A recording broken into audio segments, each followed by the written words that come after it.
Welcome to the Sayonara Punk podcast. This is our very first podcast, and we're going to be talking about all things entertaining, no matter what it is, like TV, movies, video Welcome to the games, Sayonara Punk sports, podcast. This is our very shit, first podcast. gambling, whatever's exciting, whatever's fun to do with your spare time. And this is our first one. We might have some technical difficulties, so please bear with us. Thanks for everybody that showed up to help support the first podcast. We're doing things live, which is a little more interesting than pre-recording the podcast. So please smash that like button, subscribe to the channel because we're going to be doing these every week. We're going to try and do Sunday night a little earlier next week. But all that said, let's get right into it. So we'll probably end up talking a lot about what we've been watching and good things to watch when you're just laying in bed or whatever. I think the latest thing that I've watched and my co-host here, Joshy's watched, is the Terminal List on Amazon Prime. If you have Amazon Prime, you can stream it. It's one of their new originals, starring Chris Pratt, Taylor Kitsch, um, and haven't watched the whole series. Pretty cool. Yeah, you got one more episode to go, right? Yeah, I'm about halfway through the last episode, but for the most part, I've watched the whole series. Yeah. So it starts out when we start out, just a little bit of a warning. You do get a heavy dose of military industrial complex propaganda and like Pentagon talking points straight out of the gate. You're going to get your standard Iran bad, Syria bad. I think even they have a line of dialogue early in the show where something bad's happened and he's like, "Who was it? Russia, Syria, Iran, North Korea?" Like he makes a point to outline and list all the enemies that you should be paying attention to. So initially that was a little gross right off the jump. I was like, "Ugh, this Yeah. is some neocon talking points right away." But you kind of have to do that if you're going to do a military, if you're going to do any sort of military show. It does need to be pre-approved by the military, looks at the script and gives you the okay, and that's the only way they'll let you use their equipment. So that's a big deal production wise if you're going to try and do one of these military themed genres at all, and you want to use Humvees, the real uniforms, flat jackets, AR-15s, etc. The military will let you use all that for free as long as they approve your script. So, from a production producer standpoint, why not throw in a few of their talking points if it's going to save you, several million out of your budget? Uh, I think one of the only military shows to ever not get the script pre-approved was this old series on HBO, as some people might remember, Generation Kill. Uh, and that was one of Skarsgård's kids. Peter Skarsgård's kids was starred in it, and that was a really cool show. The director, it was a very much kind of anti-war, more realistic kind of storylines of like soldiers that are in the shit and how they really would feel about combat and those type of things. But the military did not like the script, so production wise, they actually had to go out and buy Humvees, buy uniforms from the Salvation Army, and retrofit everything to try and make it look as realistic as possible, just because they didn't have approval from the government to shoot it. So it makes, on one hand, it's kind of gross, and then on the other hand, it is totally understandable that, you know, budget wise, if you're trying to make something and you can save that much money by just inserting a little bit of propaganda into your script, it's a hard call to say that you would or wouldn't do that. Um, and then right out the jump, I feel like it was interesting to see Chris Pratt in the role because it's a very serious role and it's a very dark role for any actor. So casting wise, I almost didn't believe it initially for Chris Pratt to be in that role where he just doesn't seem tortured and sad, like somebody with that many combat engagements under their belt would look. If you've ever met anybody that has a lot of engagements under their belt, they don't look like a happy character. They're not a really happy guy. Like they might have a kind of exterior facade that kind of masks some of that pain. But Chris Pratt's rich. Like he probably made over $100 million last year shooting Jurassic World and all the rest of these movies. It's hard to exude sadness when you're rich, like really, really mega rich, like Bugatti rich. Uh, and then look tortured. You're not tortured. You know, you, you're juicing in the morning, and you have a gorgeous wife and massive house, and you're hanging out with Joe Rogan. So And Arnold it's Schwarzenegger, don't forget that. yeah, you're hanging out with Arnold and Joe Rogan, roasting hot dogs in the backyard. It's hard to look tortured and dark. But that said, Chris Pratt got a pretty good job, and as he keeps evolving as an actor, I think it's good that he tried to take on this role because generally in most big budget movies that he's in these big budget action movies, your line is going to be like run or we got to get out of here, and that's the bulk of the acting that you're doing. So having these more complicated kind of method acting roles and attempting to pull them off is important creatively and how you're going to grow as an actor. And it was interesting to see him try and pull it off. All that said, it's probably a solid B minus across the board, objectively acting wise. But the premise of the show is cool enough where I think that's enough. That suffices for what it is and what they were trying to do. And again, I feel like it's a tad bit of a slow start because I think there was kind of similar casting problems with his initial special forces team, where a lot of those guys didn't look like hardened badasses. And maybe I'm wrong. Maybe it was actual operators that they used as actors, but I don't think it was. They all seemed very actorly, and I didn't buy it right off the bat. But quickly, oh, are we getting double audio from somewhere? No, it's just like a reverb. Like it's just echoing on all of the stuff. Like I could hear it. Oh no. That sounds better. There you go. Oh, was it my volume was up on my phone? I don't know, to be And it was honest. picking up double on the mic. Does that sound better? Yeah, that sounds much better. Okay. So sorry about that, everybody that's watching. Uh,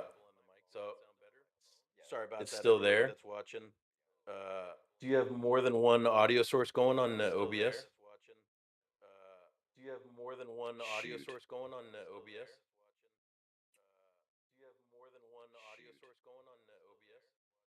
Whatever. It was you know, back to terminal list. While he fixes your audio. I didn't think Chris Pratt did a bad job.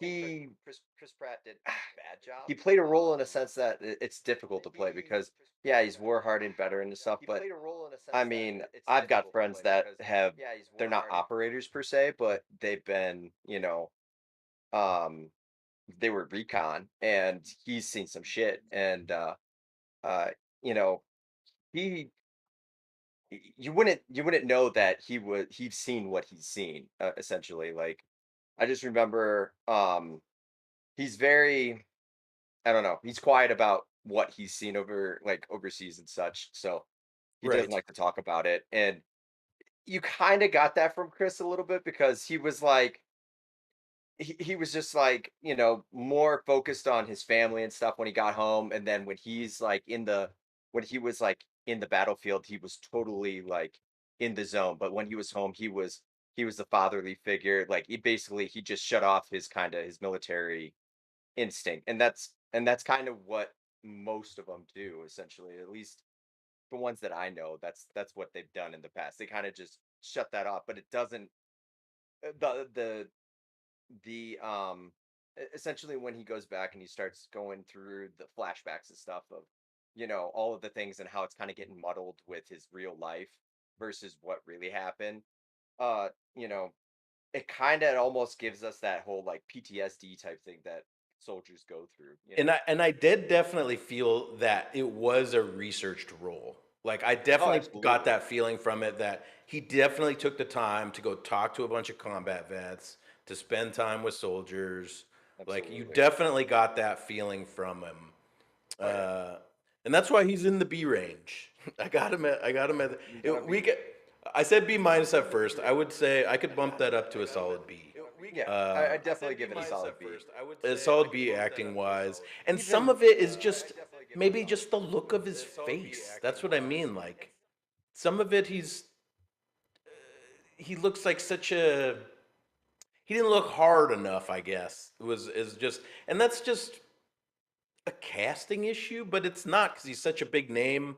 yeah. Uh, but let me ask you this: so Taylor Kitsch, his best friend in the show, right? Yeah. Yeah. And shout out Friday Night Lights. Uh, Taylor Kitsch, not shout out John from Mars, but would he been if fame wasn't an object, would Taylor Kitsch have been a better lead? Like if you swapped Chris Pratt and Taylor Kitsch's roles in the show, is Taylor Kitsch a better suited for the lead in that? Uh, I don't know because he plays he doesn't have a Mm, family. He's a CIA agent, kind of like right. that lone CIA agent, don't have a family. Kind Yep. of I don't know. He almost reminds me of one of the guys from SEAL, was it 6 or whatever? SEAL Team SEAL Team 6. 6. Yeah, but that's what I mean. He kind of has that better. I buy him as an operator more than I do Chris Pratt for whatever reason. And I don't know if it's a I get look that. thing Yeah. or just like Taylor's got sad eyes, you know? Uh, Could be the sad eyes. could be sad eyes. Um But I kind of just had that feeling overall. But that was just initial like first reactions, I have to say. Like yeah, as the show picked up and you kind of got into it, I bought Chris Pratt in that role more and more as the episodes went on. absolutely. Like I agree. he grew on me. It felt more real. He did feel like there were moments where he kind of did have that look on his face, like nothing mattered. Yeah, Because like that's the vibe he had to try and put out is like absolutely. he was made like zero lined everything and like Oh yeah. he was a goat. He was a dead man walking, right? He's got cancer in Yeah. his. Whoop. Sorry. No spoilers. Almost got a spoiler there, but without spoiling it, he's a guy that has nothing to lose and makes a shit list. And to be in that situation, to be in that kind of state of mind where you would really do something like that in real life, you have to be a guy with nothing to lose. And there's a certain look about you uh, And when he played that look extremely well later on in the yeah, it film. did get better. It, I think maybe we were seeing actually his growth as an actor as the episodes went on. Maybe he Probably. got better at the role by episode 5, 6, 7. Yeah, Um, I would agree. and is it so? Here's another question: is it just a dude show? Like, do women want to watch Terminal List? Well, Probably not. I will say I turned it on and I was gonna have try to have my girlfriend watch it with me, but she passed out on the couch, She so wasn't into it, right? she wasn't It's really into it. No. it's a dude. I'm gonna go out on a limb and say this show's for It's a dude dudes. show. It's a dude show for It's sure. a dude show, and it's a satisfying dude show. As a dude, when you watch this show, the moments in other not dude shows where they would normally pull back, Yeah. they don't pull back. They fully go for it, and it's super satisfying. Oh, absolutely. When you get to this dude moment, and you're like, do it. Just do it. And normally in a non dude show, they would not do it. In this show, they do it, They and it's do it. satisfying, and you're They like, do yeah, it. he did Exactly. it. Exactly. uh, Exactly. so, uh, I'd say for bros, this show's totally a watch. And good on Chris Pratt for actually trying to act because he doesn't really get a chance to do that in a lot of those big budget Kudos, Chris movies. Pratt. Chris Pratt's got also a little, just a little more love for the Pratt. He does have a pretty broad acting experience. Like a lot of younger people might not know that he comes from Parks and Rec, which was a comedy, and he was great in that. And He was great in that. He was probably one of my favorite characters in it. yeah, he has some just hilarious moments and hilarious jokes. And then Star Killer really made him, right? That was the jumping off point. I mean, And it's kind of crazy too, is because he didn't really change his character all that much from uh Parks and Rec to Star Killer because they were both kind of goofy characters essentially. yeah, what's that? Star Lord. Jeez, Oh did we yeah, just? Star Killer. My You bad. know why Yeah, Star Star Killer's Lord. on the mind is because there's rumor that they're making Star Killer. Oh shit. Oh really? Yeah, and it was going to be Christian Bale is the rumor I heard. Galen Merrick, Christian Bale. Christian Bale as Star Killer. Is it going to be Forced Unleashed or? I don't know. This is a rumor. This is Oh a rumor. dude. This is somebody wrote it on the internet, so it has to be true. I don't know if But you've seen in the background. I got the Star Killer lightsaber and Kodas. yeah, yeah, those were great games. By the way, the if it's Force Unleashed canon, which I It can't better imagine be. it would be, but that would be awesome because the canon of Force Unleashed was great. Those were great. Absolutely.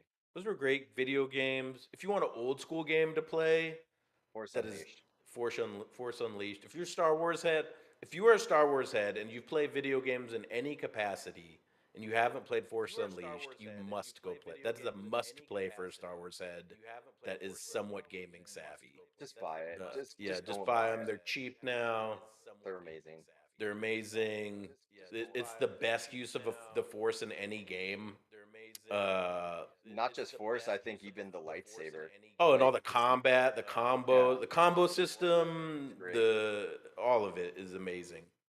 Um, and on the subject of other rumors, rumored also Oscar Isaac as Solid Snake in a Metal Gear movie that's being written by Kojima.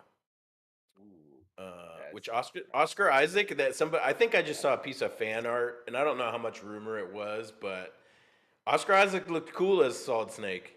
I could totally see that. And then also, I was just talking with somebody else about this. Is how crazy if you go revisit the lore of the old Metal Gears and what those conspiracies are talking about. When I played them as a kid, you don't know what the hell they're talking about. It was too deep and too strange conspiracies, and you're like, French babies that they're experimenting on? Like, I don't care. Like, get me to the next level, and you're just fast forwarding through the phone call with, Otacon or whatever.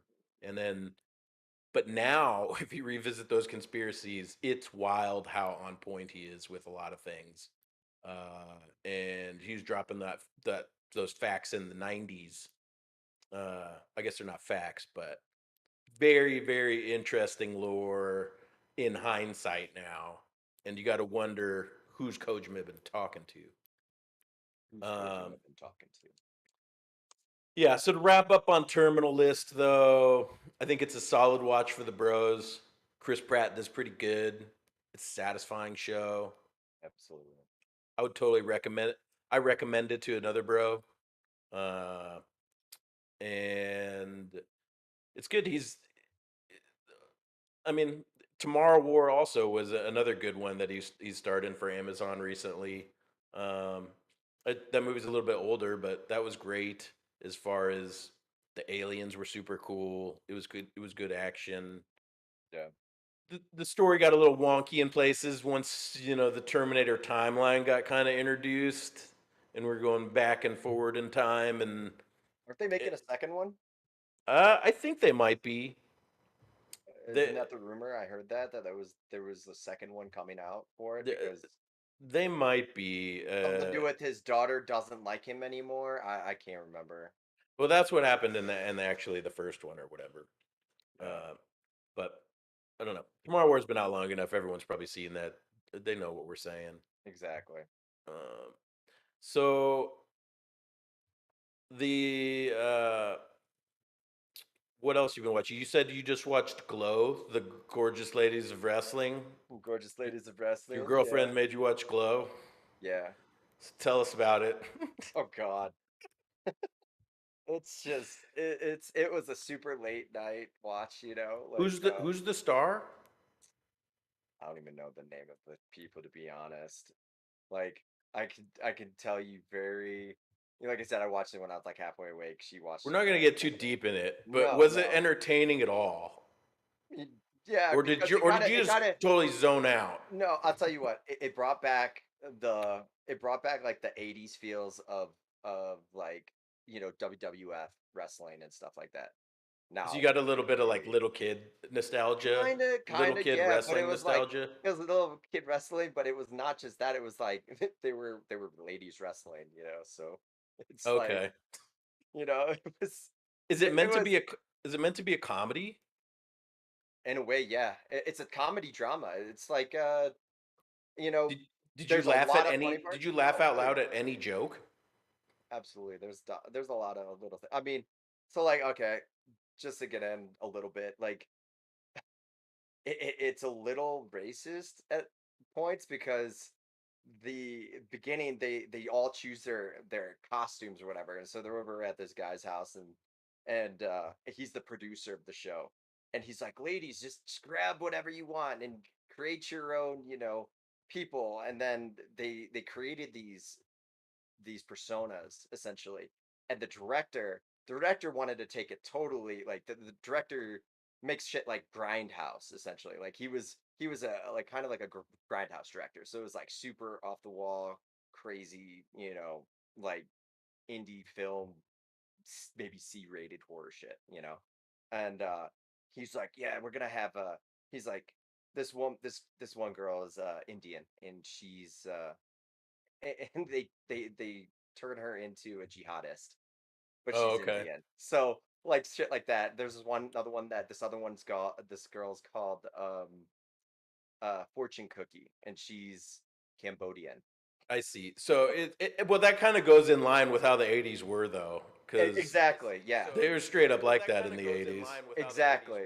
A Uh, lot of coke, a lot of uh, coke, a lot of partying. Yep. and so they kind of show all that in the show too. A lot of partying, a lot of it's very much Absolutely. '80s. Very 80s esque. Yes. Like Yeah.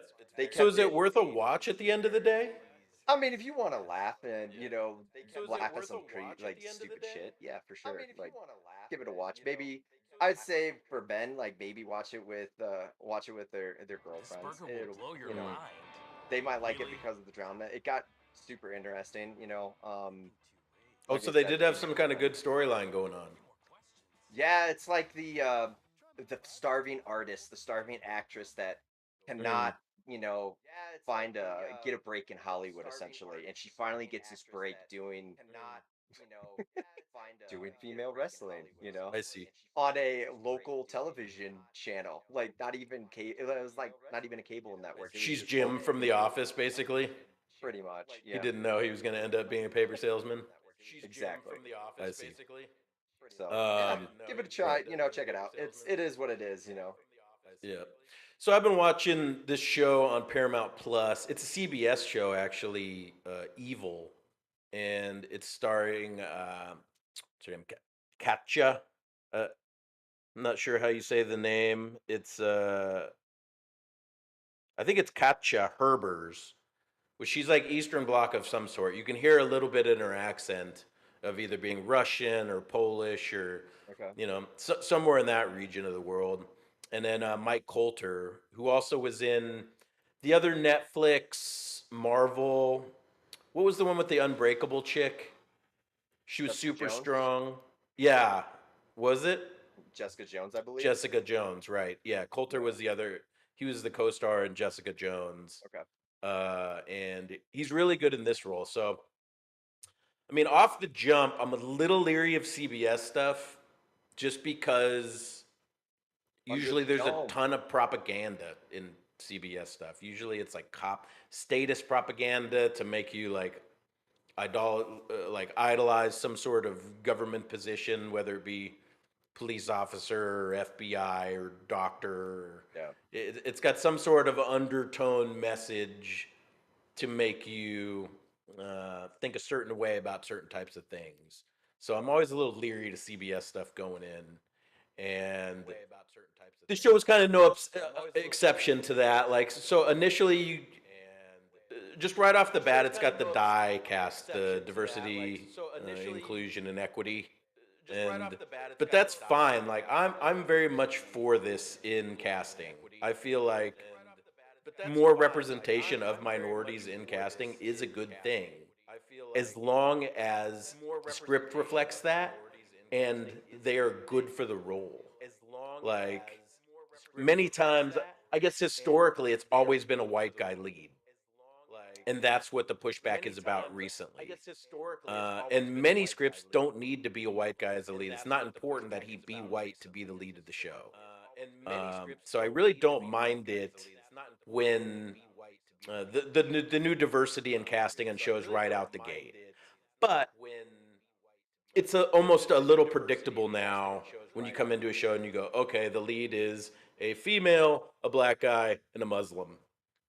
So right off the bat, your spidey sense tingles a little bit, but I always try and give it a wide, a, a lot of opportunity to not judge and say, oh, it's going to definitely be woke or definitely go this way because of that. Because, like I said, I am for more diversity in casting, uh, as long as it's warranted. We'll say. Yeah, I Um, agree. so right off the bat, you have a very multicultural, diverse cast to start off the show, and it's a really cool premise. So it's a procedural show, meaning basically the same thing happens every time in every episode, and then there's an overarching, bigger storyline that we learn more and more about throughout the entirety of the series. Much like House, much like uh, many other procedural shows. Procedural show, the that genre is all over through television. It's a tried and true television format. And for me, I like it as a viewer. I like having the same thing, uh, know what I'm expecting going in. Like X-Files is another good example of a procedural show. Mulder and Scully are going to show up on the crime scene. It's going to be something they'd never seen before. Mulder's going to believe it. Scully's going to be skeptical. Then they're going to do research and have a conclusion at the end. All the while learning small things that tell a larger story that's all encompassing to the show. Mulder's an alien. No, I'm Yeah, kidding. Mulder's an alien. So this show very much is that, where Oh, it's they're investigating paranormal, not paranormal, they're investigating demonic possession in various people, soon to be priest working for the Catholic Church. And then he brings in his sidekicks, Katja, who plays Christian, and the other actor, Ben, and who are non-religious, non-believers, and they're there to be the Scully. So essentially, I guess X Files is a really good parallel to this show, where Mike Colter is the Mulder.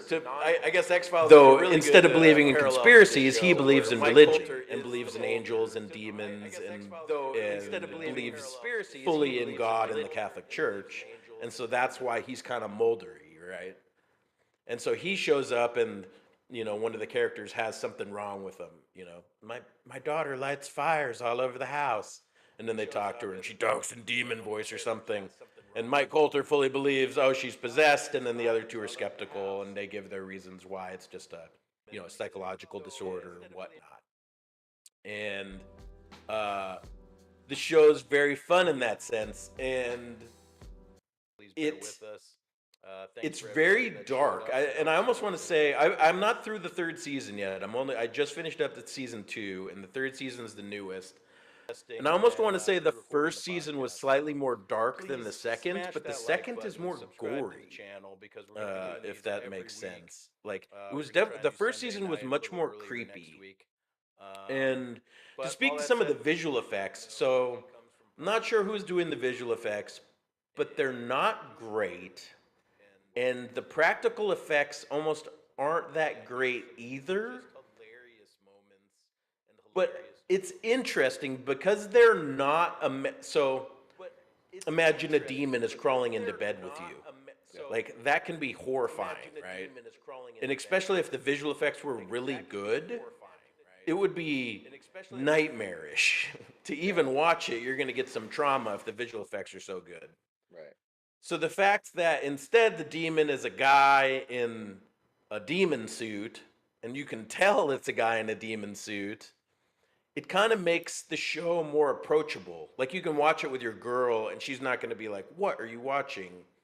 Like it's not this horrific, traumatizing horror show because it's a guy in a demon outfit. Uh, but it's still creepy. So so it's this interesting thing where your initial thought is like, "Oh, these effects could be better," And you see the demon guy, you're like, "That's the demon guy. Like that could be better." But then over time, when you kind of see it, you're like, "Oh, it's much more approachable this way.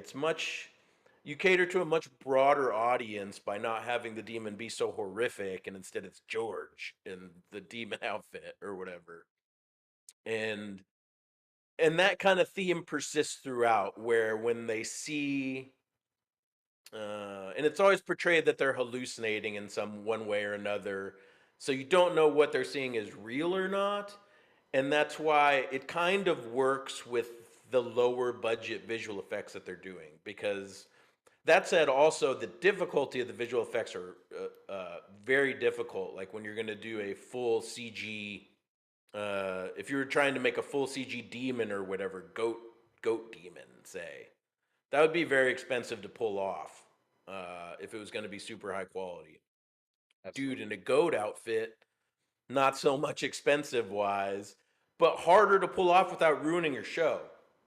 Absolutely. So it's really well done in that sense. And to speak a little bit more, the cinematography is really well done. The lighting is really excellent. That's what we didn't talk about on Terminal List either. I did want to speak on the cinematography of that a little bit, which it was lack. Long story short, because we already passed it, cinematography could have been a little bit better in Terminal List. It was a little bit 90s ish, we'll say. It definitely wasn't new school thinking on the cameras and framing and lighting. It was very early 2000s, 90s ish thought process in Terminal List. Uh, but well done. Just old. Very old. On the flip side, Evil is shot really well, really great color. Great cameras, great lighting, good color grade, everything. I haven't seen season 3 yet, but I'm excited to watch it because season 2, it's gotten better. And I personally think most shows are going to peak between on season 3 to 4 is the sweet spot of every series, basically. Like the actors have had enough time to settle into their roles. There's more money coming into the show if it's lasted that long. And so you really see everything coalesce on like seasons 3 and 4. By the time you get to 5, even all the actors are bored with it. They're moving on to bigger and better things because their show's been successful. Everyone wants too much money. Maybe they switch up. They're just trying to switch up other roles so they can pay the actors more. And like you're on the downhill slide from season 5 on. But I'm excited to get into season 3 in this because I think that's the sweet spot in almost every show is, season 3, season 4, you're going to really see the best from everyone. And I've been surprised about how much I like this show because, like I said, there was the woke warnings in the beginning, and you're like, is this whole thing going to be a bunch of propaganda they're going to force feed me, like heavy-handed?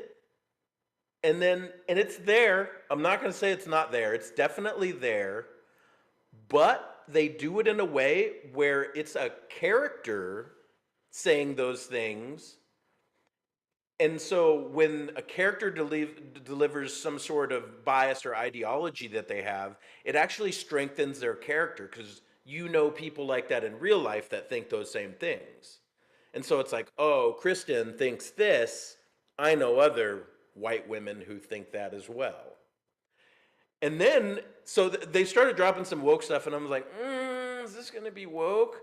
But then randomly, they say Epstein didn't kill himself. And I was like, huh? Did they just say that in a CBS show? And then they did. And then they slip in a couple other things from, so it's like, oh, there is bias, but they have both sides of the bias in the show, which is really unique for a TV show with this broad of an audience. Well, well, let me ask you something. Um, did they put the woke stuff in there to sell the script? Was that what sold the script? Oh, so yes, and so this is my exact thought that I had. I think the writer is cool, is what happened, and I think they know that they need. I think the production team and the writers know that a certain amount of ideology, like the framework for the ideology that a lot of these corporate entities want, has to be satisfied first, or they're not even going to look at your script. They're not even going to look at your show, and so. I think when you're trying to sell something, you just do it, especially if you have a talk with CBS and Paramount, right? Yeah. You're pitching to CBS, you're pitching to Paramount, you're like, we got this show. You know that they're looking to greenlight things that exist within this bias context. And so if that's true, which I hope it is, then they've inserted it in a very interesting and thoughtful way. Like I said, having it uh, give you more information about a certain character rather having all the characters in agreement about a certain thing, Exactly. Yeah. and saying like, oh, of course everything is like this, where they'll show you one thing and show you another.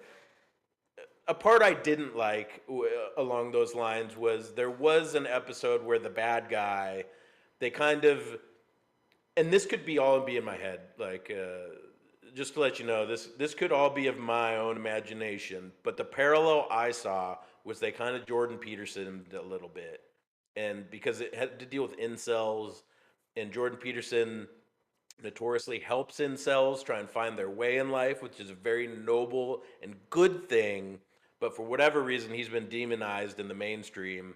And so there was an episode where the bad guy kind of did his best Jordan Peterson, and it was taking the things Jordan Peterson talks about and twisting it to be this, like what he's actually doing is trying to turn incels into killers type thing. Oh, And I didn't enjoy that, but like I said, I could have been drawing stronger parallels to that than actually were there. And somebody that's not a politico or follows up on those type of things wouldn't even see that at all, right? But that's what was happening in that scene. I'll stand by that comment. speaking of wokeness, like, what about the boys? Oh, the boys too. So yeah, we didn't talk about that. So before we get into that though, so Evil's a solid. At the end of the day, Evil's a solid watch. They got a lot of cool stuff going on. Uh, if you are a person that leans one way toward a political bias or another way toward a political bias, I would say give it a chance. And they're not handing it to you, and they're doing it in a very thoughtful way if it is there at all. And the show is enjoyable enough where I haven't been so offended by it that I was like, I'm not watching this anymore. Yeah, on one side or the other, it's not too much one way or too much another. They do insert points of view on both sides here and there, but overall the show is completely watchable, and you can watch it on Paramount Plus, and it's been the surprise of all the shows I'm watching. I kind of watched it on a whim. I saw they had a free season on Amazon, and I watched that, and I was hooked after watching the first season. So Wow. uh, then now I've been pounded through season 2, and I'm about to get into season 3. The Boys, on the other hand, yeah, speaking of wokeness, that's some heavy handed, this is the way you should think about everything. And I'll what a agree with that shame, one. too, because It what could a have been shame. such a good move, such a good show, And and it is. It's a fun show to watch. Like I watched all the other seasons up until this one, and then they're just ramping it up more and more and more and more to the point where in this last season they say F white guys is like the underlying tone of every episode is like F the white guy, F the white guy. And I'm like, yeah, F the white guy. Wait, I'm the white guy. Is kind of how it, like, you can only tell me to go F myself so many times before I'm like, hey, man, I'm trying to watch your show. You don't need to keep fully, trashing me over and over and over in every episode. So that said, I couldn't make it past episode 5. And that's just me though. I mean, from my point of view, they told me to go F myself so many times, subtly and not subtly in that show, that at a point I was like, all right, dude, I'm just not going to watch it.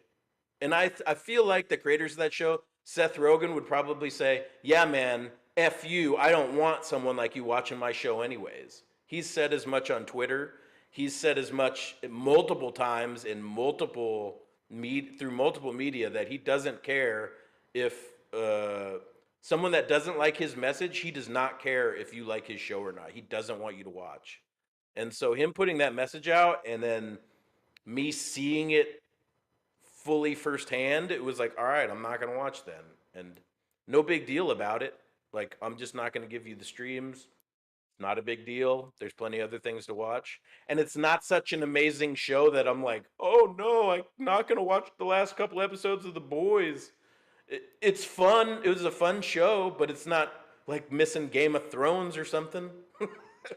If Game of Thrones went woke on me, I would have been really tore up, and it would have been hard to not watch Game of Thrones. oh man, That's a decision I maybe could have not made because I right, would have had to see the end of Game of Thrones. But the end of The Boys, who gives a shit? It's basically pulp trash at the end of the day. pretty Fun much. pulp trash. Fun pulp Fun, trash, though. fun, fun pulp trash. Yeah. Yeah. And some real funny gags in the first one. Episode 1, if you guys have watched it, has some outrageous comedy that goes on. Oh my god. Uh, the last season, and Homelander's such a cool character too. I say we all can. Everyone loves Homelander in their heart, whether you like it or not. Everybody loves Homelander, Yeah. Um, and and that's another shame. Like Homelander should have been. This is my opinion. Is Homelander should have been the metaphor of America. All of the bad from all sides of America, the full spectrum of the right and full spectrum of the left. Homelander should have represented the worst of us and the best of us, and he should have been America as a character. Like, if you're going to write down what America is on paper, warlike and lots of propaganda. And he was doing all those things, and I loved him as a character, kind of personifying America. Like, and then all at once they tacked from that, like he's already this really cool creation, mhm, cinematic creation where he is the personification of America, and then they had to make it, no, he's Trump. pretty And much. that's where I was like, oh come on, where they started drawing all these Trump parallels and Yeah. paralleling Trump's speeches and things like that to be like Homelander is Trump is what he is, he's not America. Oh, it gets even worse farther on in the And that's series. why I quit. I felt like I quit watching at just the right time, where I was like, okay, I see what you're doing here, and having your own bias. And again, you're allowed to have your own bias and make any sort of show that you're gonna make, and I have zero problems with that. Make it as biased and as propagandish as that you want. That is But your we don't have freedom to to watch do. it. But I'm not watching that shit. Especially when you tell me directly to F myself over and over and over and over and over. Like, hey, white man bad, white man bad, white man bad, white man bad. And after a time, it's like, you're going to keep beating this drum. I'm just not going to watch because I got other shit I can do. I mean, come on. Um, so that was kind of the end of The Boys for me, is it stopped at episode 5. I couldn't get past it. And I felt like what a shame too. Like, what a shame that this is how it ends for this show because Yeah. I liked it, and you know, I liked that all the characters were basically recycled Xena Warrior Princess characters too. Hmm. If little fun tidbit, if you go back and watch Xena, all the characters from that show are in Xena. Homelander, uh, Butcher, they're all in Xena at one point or another. Are they really? Yeah, they're all old Xena actors. So it's just like basically they just recycled all the Xena Warrior Princess actors. Um, and then Xena would have been cool in it, but she's too old now, I guess. She would have been good for the a younger. Oh, what's her real name? Oh, what was her Shoot, name? Uh, what's her real name, Russ? was that Lori Laughlin? Lucy Lawless. Lucy Lawless. That's A it. Lucy younger Lawless. Lucy Lawless would have been perfect for the female hero character in the boys. The older one, Homelander's Oh ex yeah, love or whatever. She does a great job in the show. yeah. So if we're going to review it properly, which we should give it its day in court, really well shot, really great visual effects. The visual effects are done amazing. They have some very expensive, very expansive visual effects scenes in The Boys, and they are really well done. Everyone, all the artists that worked on the show, you did such a good job. Uh, Absolutely. High quality, highest of quality visual effects, high quality cinematography, high high quality across the board production wise. It's a 10. Um, Acting wise, it's really good. Every character is good actor. I can't think of anyone that I don't any of the characters that don't do a good job or that I would have replaced with somebody else. I feel like everyone is casted excellent, excellent casting too. I'll agree. uh, yeah, excellent acting, excellent casting, excellent visual effects. It's shot amazing. Uh, the story is really cool. And the story was It's really interesting this season too, which it got extremely interesting at the end. It's just yeah, again that if the message, his the message here, propaganda part of it is there's a heavy icing on top of this amazing show of pure propaganda, pure and propaganda it's bullshit. gross. It's gross. And again, if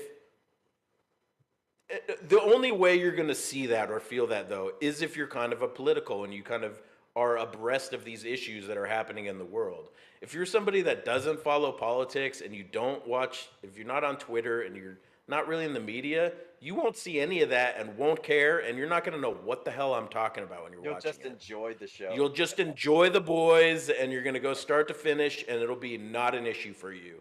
And Exactly. fair enough, and have a good time watching it. Like Yeah. congrats to you that you know you can watch it without the they live glasses on. Uh but if you do know about this kind of stuff, it's really gross. And I Really don't is. appreciate it, and they don't appreciate me either, and I'm sure that if you asked any of them, they would say, "Hey, Curtis, go F yourself." And so that's why I stopped watching. I was like, "Okay, I will." And see you when I see you. Yep. I won't be watching whatever you do next either. Because now I know what to expect. There's no way they go, this is the other thing. There's no way that the creators go away from this. This is their thing now. They're the propaganda. They're the funny propaganda guys. Like Yeah. we're gonna give you a heavy dose of propaganda, and then you know, and they're gonna get more and more of this work because that work is in demand now. You'll get money if you want to just get money and get a lot of airplane, get play. You can go that route. Uh, Creatively, I think history is gonna remember you different. Absolutely. Um, but that said, The Boys is what it is. So, and speaking of something else that's unwatchable, holy shit, the new Resident Evil series was the worst thing ever made, maybe. Like, when I talked to you and I said, "Oh, you watched it? Is it any good?" And you were kind of like, "Eh." That didn't do it justice. This is the worst fucking thing ever. Like, It was I mean, so it's funny because we literally, what is it? We binge watched it, me and my girl, and How far she did you get? oh, I passed out. She stayed up to watch the last 2 episodes, and she goes, "That was the biggest mistake. I wasted Oh, you 2 guys hours watched of the my whole life." series. She watched the whole, yeah, we watched the whole series. Holy shit. Yeah, That's out of control. yeah. I couldn't do a half an hour. It I was, I mean, 15 minutes in, I'm like audibly was like, whoo, oh no. And then in my head, I said, okay, push through, watch, be fair, push through and watch the whole first episode. Like just push through and watch the whole episode. And then I shut it off before the so first half an hour. what exactly did you take from it? Like, what Oh my God. really pushed you So a bunch away of from it? weird stuff too. Like you could see it had a budget, but they've decided to outsource all the acting is the best way to describe it. I think where it was almost like American Western actors expensive, cheaper actors not in the West, which again is fine if those actors work. Like if they're good enough for the role, if they fit the role, if Well, they know how to, they just weren't good actors. yeah. All the acting was bad. Every single every single role was bad acting. There wasn't one character that you could pick out and say they're doing a good job. It was all bad and all amateur hour across the board acting wise. It was like somebody was like, SAG actors are so expensive. Isn't there other actors that aren't SAG? And somebody was like, there totally is. There's a whole shitload of them over here. And they just hired a bunch of non-SAG actors. The reason you're not a SAG actor is because you're not a good actor. Or somebody would have gave you, if you're a good actor, they would have gave you a speaking role in something, and you'd have your SAG card. And I don't think any of these actors did. If any of them did, good for you. Uh, but holy shit! So the acting was terrible right out the jump. Like first scene, first line delivered, you were like, "Ooh, that's that could have been better." And then the camera choices were really awful and amateurish. The set design was really weird and felt very again very early 2000s-y. It felt like what it felt like overall kind of the feeling was those first there was a moment in the early 2000s where Sci-Fi Channel was making a whole ton of different shows. And some of them were good, like Firefly was in that Oh mix yeah, during that absolutely. time. Yeah. And I forget the other one, the name of the other one where the ship was alive and it kind of had the sexy chick who was the computer or whatever. Uh, Hmm. it went on for a long time, that one. Anyways, there was this whole string of sci-fi shows, and all of them were kind of like a little wonky and Universal Studios feeling ish, where you could tell that they're really low budgets, but everyone was doing their best, and Hmm. much better acting in any of those than in this Resident Evil garbage fire. So, so it felt like one of those old school sci-fi shows where it's just not elite filmmaking in any sort of, and that's what it should be. Like this is a huge franchise, bigger budget, Netflix. It should be elite filmmaking of the at least above a 7 for everything, for directing, for acting, for you need to at least be hitting that above average mark for a franchise this large on a platform as big as Netflix. Like, let's have, you know, some sort of effort. Like, what the hell is going on at Netflix? It must be just rotting from the inside out.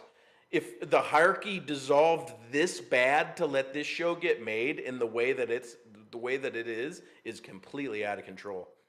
Well, Like, I don't this will tell you something right here. I don't even remember what the first episode was. no, and that's mainly because of horrible storytelling. They had all these parallel storylines going on that you Yeah. just jumped into the middle of a story on all of them at different times within that Yeah, different story. different So timelines, different so yeah, stories. so for instance, you're telling a story like A to B, this character, and A to be this character, and A is a different starting point, and B is a different ending for each of these storylines. Yeah. There was 5 or 6 concurrent storylines going on, and you started at a different point in that timeline in every story with no context. Yeah. So all of a sudden you just jumped in and you're like, okay, this is happening, and then bad acting, bad acting, bad acting, and then you're out into the next storyline. You're like, okay, where are we now? So We're the on a biggest boat. thing that I heard, the biggest thing I heard was people were complaining about mainly the kid actors. They were Yeah, whiny. The they were terrible. Jade Jade was whiny. Like she they're like, you Well, know, and it's bad script writing as well. Like they didn't talk realistically. They didn't speak to each other how people would talk. They had like Will Smith style one-liners that they were yeah, delivering at times. And they tried to have all these epic moments that didn't come off as epic, instead just looked ridiculous. yeah. Also, the horde of zombies weren't even zombies. They were just a bunch of people running around with a zombie audio track over the top of it. If you noticed, they weren't zombies. They were just people running, and then over the top they did audio. But it was just people running around in a field, Yeah. or standing up against the one scene in the opening. They're standing up against the chain link fence and go, but the fence is only 5 feet long. Yeah. Like you could just go around either side, and they can run. They're sprinting, but there's all these zombies that are just caught at this fence, Yeah. which I mean happens in the Resident Evil video games. But oh, so you have incoherent, incoherent storytelling, bad camera work, below average cinematography, bad casting, bad acting, if I didn't already say that.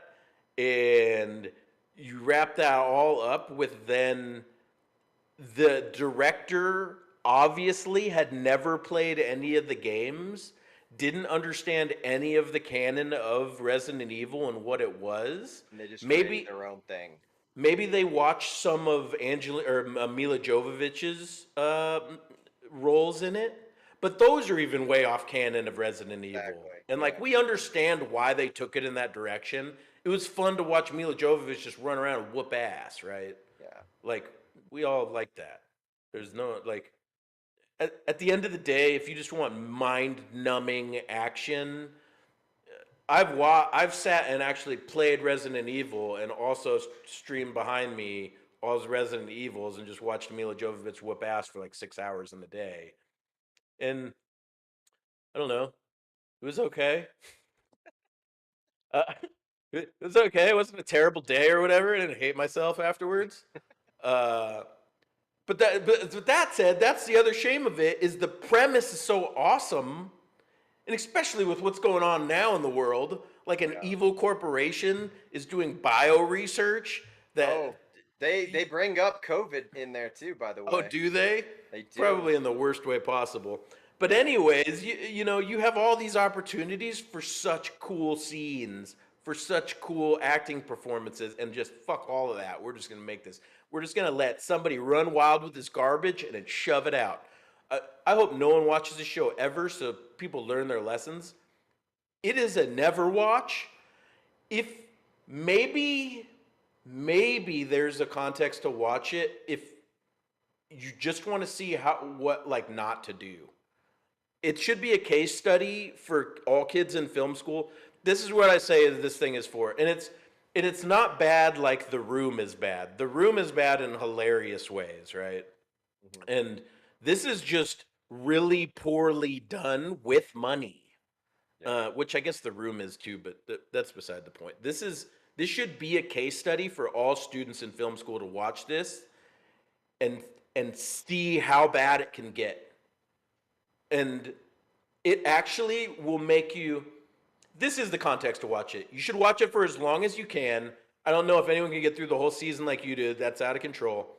I didn't But get watch through it. it. Cat did, but I didn't. Watch. She is crazy stoner. Like there's no way you can get through that without taking dabs constantly to make it through the Resident Evil. And then even at the end, you said she was like, "What have I done?" Exactly. She was Yeah. like, this was not even worth it. And she actually played What the games too. Have I Like done? like I Yeah, played the original games on, PlayStation, PlayStation 2.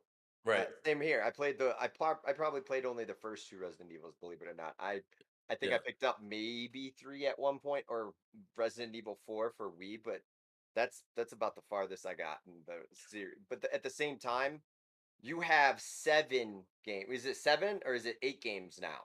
Ton of games. You You got can, 8, I think it's like 8 games. 8 games. You have 8 games. yeah. Like, and you go and you create your own like Yeah, storyline that it should make you mad. New It should make Raccoon everyone City, mad that watched it. You should be New Raccoon furious. City. Come on, like Like you should have just made the games just in a live action, something like like something. a lot of the games are one-off scenarios that just exist within the universe, which is cool too. Like the last one, Village, it was just like a scenario within the universe that was really weird and creepy. That's what the show could have been.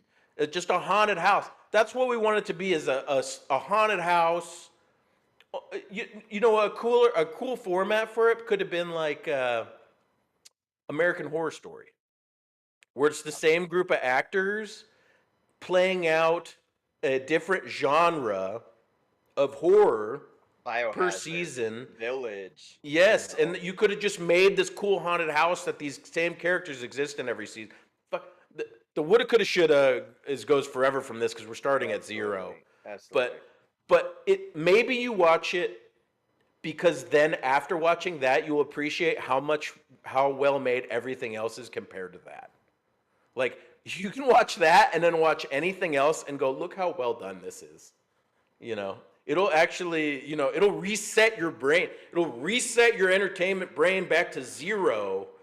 So you go, like, it is the Happy Gilmore speech. Like, at no point during your incoherent rambling did you ever make a valid point, and we are all dumber now from having watched your series. You mean Billy Madison, not Billy Happy Gilmore, right? Madison, yeah, Billy Madison. We are Happy all Madison. dumber.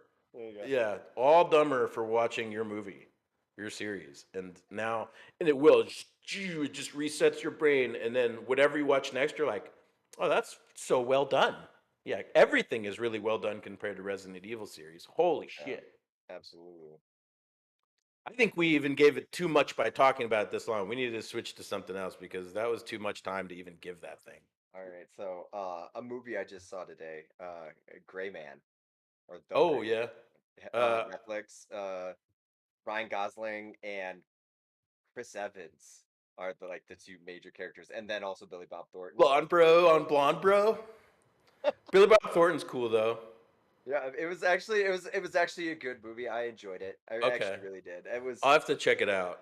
CIA op, kind of basically it's a CIA movie, a lot of action, I birds like that kind of notice stuff. type thing. Yeah.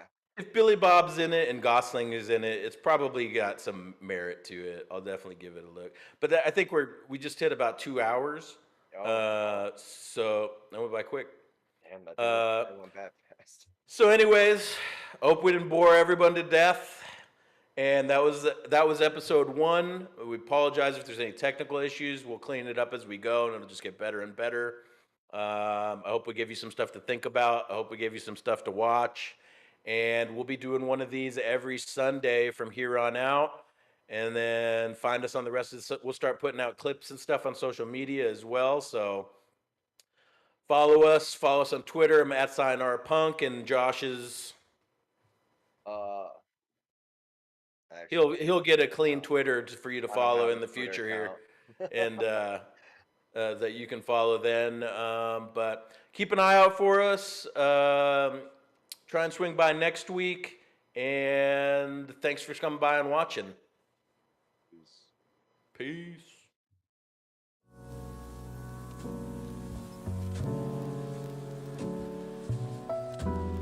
We offer us.